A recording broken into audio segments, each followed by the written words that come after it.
Baby formula has been one of the many items in short supply during the pandemic, but recently the problem has become much worse, and it's raising the ire of some on Capitol Hill. CBS's Elise Preston reports from New York. New mom Devin DeVito says buying formula for her 9-month-old Ellie is getting more difficult. We go to 5 or 6 stores sometimes to find it. Shelves across the country are empty, and many stores are now putting limits on how much customers can buy. According to Data Assembly, 40% of baby formula products were out of stock during the week of April 24th. That's up from just 11% at the end of November. Supplies were hit hard in February when Abbott Nutrition recalled certain batches of popular formula brands after reports of infants getting sick. The company was also forced to shut down the plant where the products were made. Since then, formula has become scarce and the prices continue to climb. The ready-to-feed formula we did order from Amazon and spent like $300 for 3 weeks. At keeping pace with Multiple Miracles, a Massachusetts nonprofit that gives donated baby formula to those in need, the phone is always ringing. Every day, 15 calls in a minimum, just to see if we have what they need, and it's really, really hard out there. Manufacturers are ramping up production, but it's not clear when shortages will ease. Elise Preston, CBS News, New York. Utah Senator Mitt Romney on Tuesday called out the FDA and the USDA over the lack of addressing this shortage. In a statement, he said in part, quote, "I am deeply concerned about the apparent lack of an ineffective mitigation strategy and urge both agencies to move as fast as possible to safely resolve this situation. It is essential that the FDA build in redundancies and robust supply chain analysis to prevent future life-threatening shortages." So for more on this, let's bring in Brian Dittmeier. He's the Senior Director of Public Policy at the National Women, Infants, and Children Association. He joins me now. Hey there, Brian. Thanks so much for being here. So this is an issue that is actually really close to home for me. I have an 8-month-old. He is formula fed. I have experienced this firsthand, trying to figure out how to get the formula that he needs. It's extremely stressful. It's anxiety producing, and it has raised a lot of questions from parents like myself about what the government is doing here, where the accountability is. So what has the response been from government agencies like the FDA to some of these criticisms that Senator Romney and others on Capitol Hill have proposed? I hear every day from parents exactly like you, and like the ones featured in your story, where folks are going to 5 or 6 stores searching for product on the shelf. And it is incredibly tough out there. And I have to say that from the first day that the Abbott recall was announced, FDA and USDA have been working hand in hand to mitigate the supply chain challenges.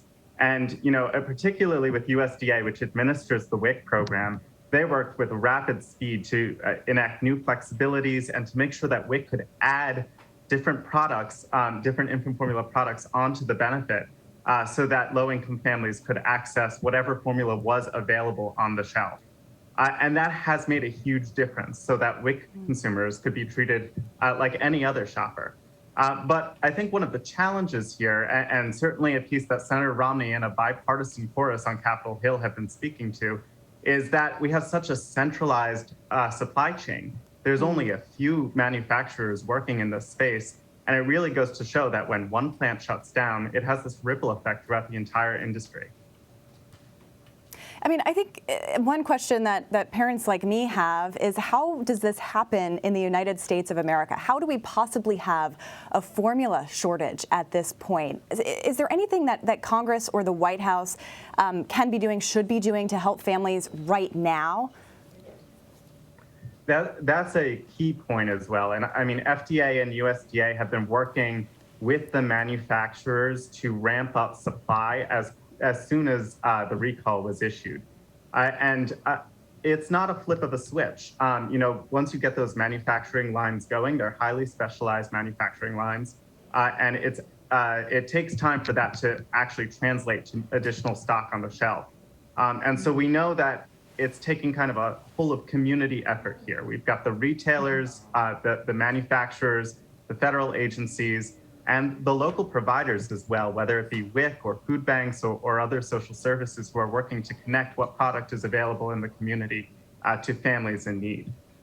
Yeah, and I think such an important point of this story that should not be missed is that this has a particular impact on low-income families. Lots of wealthy people can go find formula, can figure out other ways, but this has a direct impact on those who, are low-income and people that you work with, families that depend on WIC, that use WIC. What is the impact on these families? What should they know about WIC as a resource, and what are you guys finding?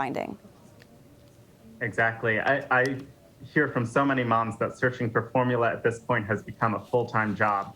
And when you're working 2 jobs to keep your family fed, that can be difficult, and it's really hard for a lot of the families that come through WIC stores. WIC, of course, is a program that provides benefits for low-income families, and if you are eligible for that program, and a lot of folks are eligible but don't even know it, take a look online and connect with your local clinic, and that can be a big resource for you. But I think one of the pieces that we're keeping in mind here too is that as families are searching for formula, there's a lot of risky practices that are being circulated on social media that could put the life of your infant at risk. And so stay away from things like homemade infant formula recipes or efforts to dilute your formula or to introduce cow's milk before age 1, because all of those practices we're seeing on social media, and it does have health risks for baby. I think that's such a critical point. The biggest issue for parents is how to feed your child, but you want to make sure you are doing it safely. So thank you for that advice for parents, and thank you for your time today. Brian Dittmeier, we really appreciate it. Thank you. Thank you.